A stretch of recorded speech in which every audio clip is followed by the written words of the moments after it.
the best questions for startup investors. You just finished pitching an investor. The meeting went well, and now the investor asks if you have any questions. Your mind goes blank, and you meekly answer, "No, I don't have any questions."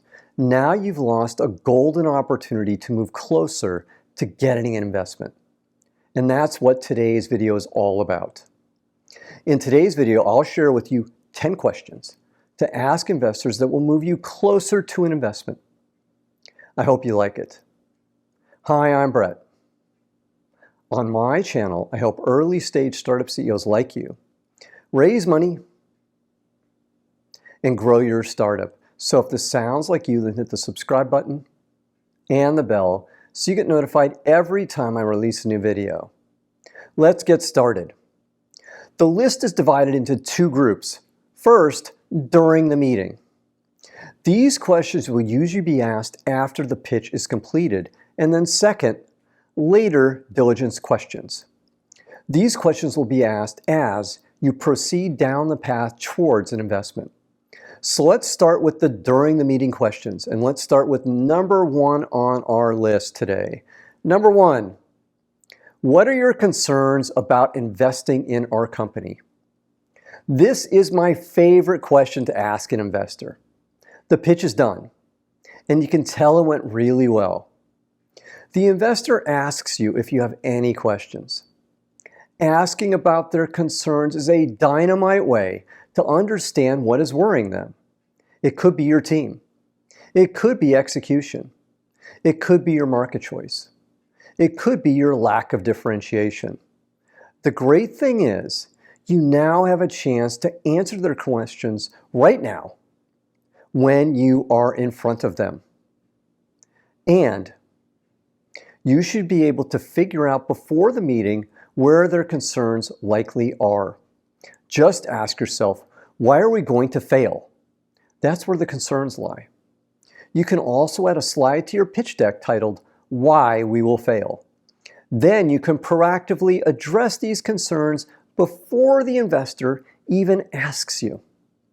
Remember, just because an investor doesn't ask you about something doesn't mean they aren't concerned about it.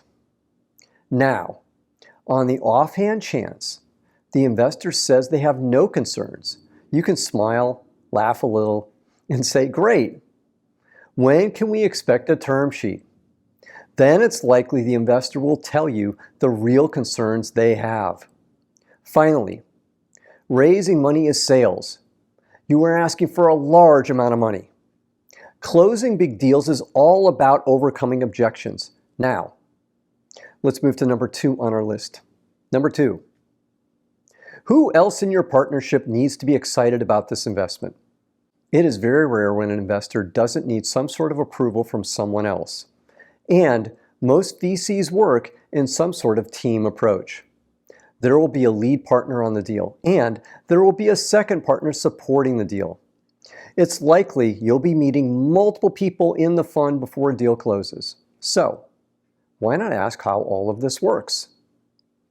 It will give you an idea how things will progress forward. This moves us directly to question number three on the list. Number three, what is your investment process?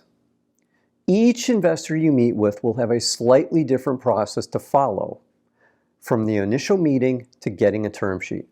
And depending upon the clout of the partner, it will also change. For example, the process I went through with Raul and Donald Ventures was all of 3 meetings. 2 meetings with Raul and 1 meeting with Donald and Raul.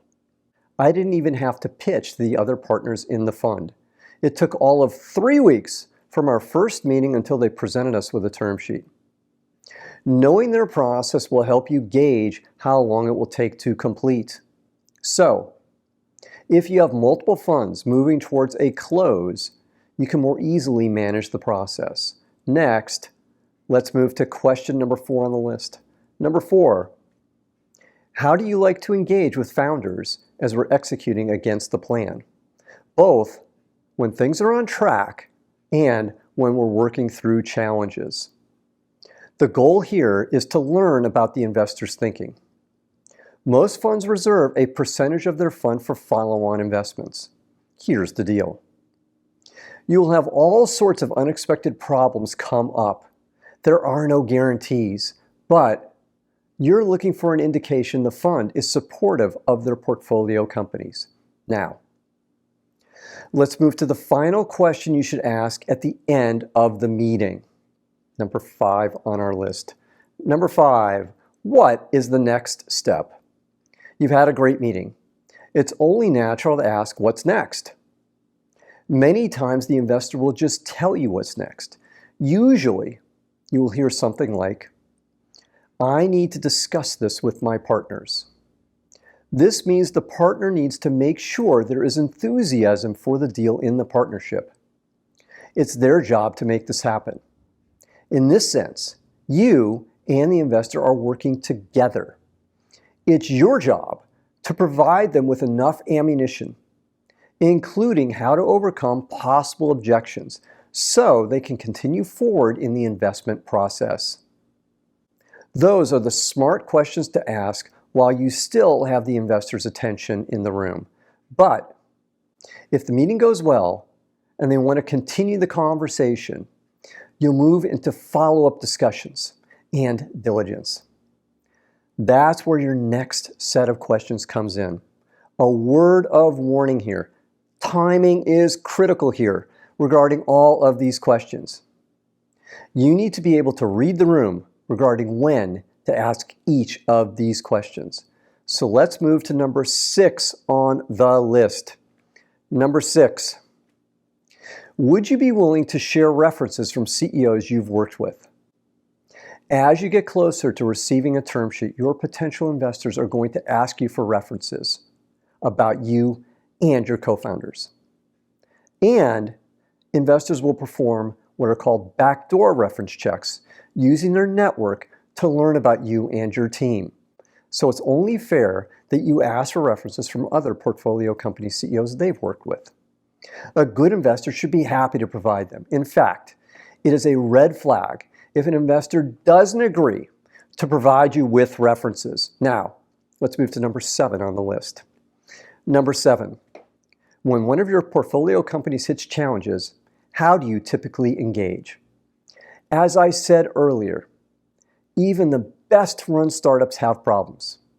You want to know that your investor has your back when there is a challenge. I want to emphasize here that nothing is going to save you if you and your company are screwing up all the time. You shouldn't expect their support in that situation. However, an investor that pulls their support when times get tough, as Donald Ventures did with us, can make your life miserable. You want an investor that is going to dig in and help you overcome the challenge. My other investor, Gil, did everything in his power to help us. The answer to this question will give you an indication if you're working with somebody like Gil or somebody like Donald and Raul. Now, let's move to number 8 on my list. Number 8, where are you in your fund's life cycle? Most funds run on a 10-year cycle. They make most new investments in the first 3 to 5 years. After that, capital is usually reserved for follow-on investments in these companies. Most investors prefer the next investor to set the terms, and they rarely want to lead your next round themselves. What really matters is whether they have the money allocated to participate. That's what you're trying to learn. And remember, funds almost never want to straddle an investment across 2 of their own funds because it creates conflicts for their limited partners. That's why this question gives you real insight into how much financial support you can actually count on. Now, let's move to number 9 on our list. Number 9, how do you see us fitting into your overall portfolio strategy? Many investors are theme-based. In fact, this may even be something they have agreed to with their limited partners. For example, they have agreed they will invest in certain areas like AI, climate, or fintech. Most funds will not invest in 2 direct competitors because that is viewed as a conflict of interest. By asking how they see you fitting into their strategy, you learn two things. First, you get insight into how aligned they are with your space. And second, you get a sense of how they will pitch your company to their partners and their LPs. That tells you a lot about how motivated they are to back you. Now, let's move to number 10 on the list.